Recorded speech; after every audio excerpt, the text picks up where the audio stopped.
Hi, everybody. This is God Sad. Saturday morning. I'm trying to get on my elliptical to exercise, but then the infinite lunacy pulls me back in.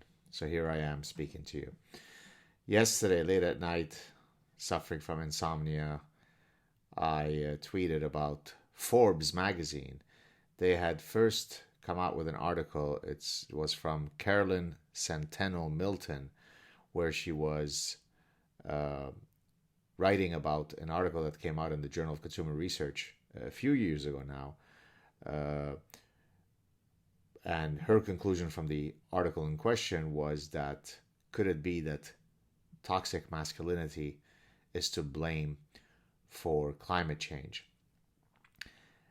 I suppose that she must have received a lot of blowback from several high profile folks, including Tucker Carlson and Mark Stein, and I certainly shared her original article, if memory serves me right. And so, undoubtedly, because of the blowback, perhaps even the authors of the original academic article might have written to her, I don't know, to say, hey, wait a second, we didn't really discuss toxic masculinity per se, don't use that term. She then went to her Aslan-Uygur Decoder 5000.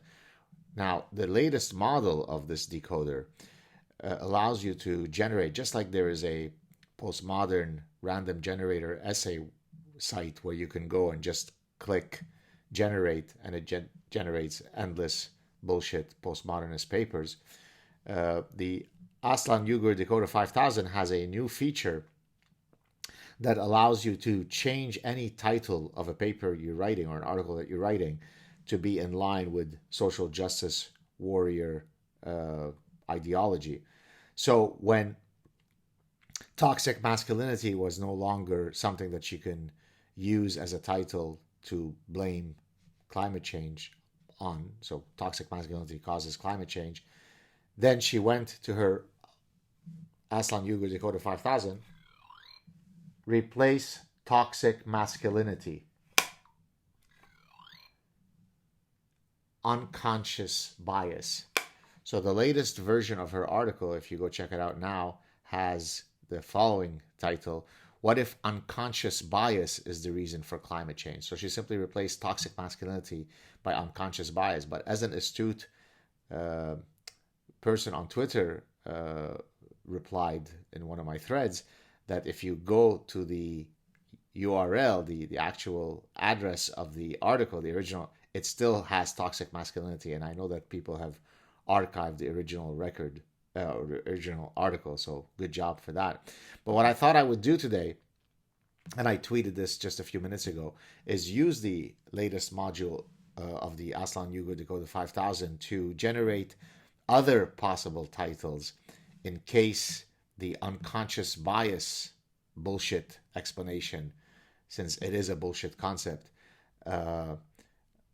doesn't work out and she needs to change it. So here we go. So far we've got toxic masculinity causes climate change. We've got unconscious bias causes climate change. Let's see what else we could come up with.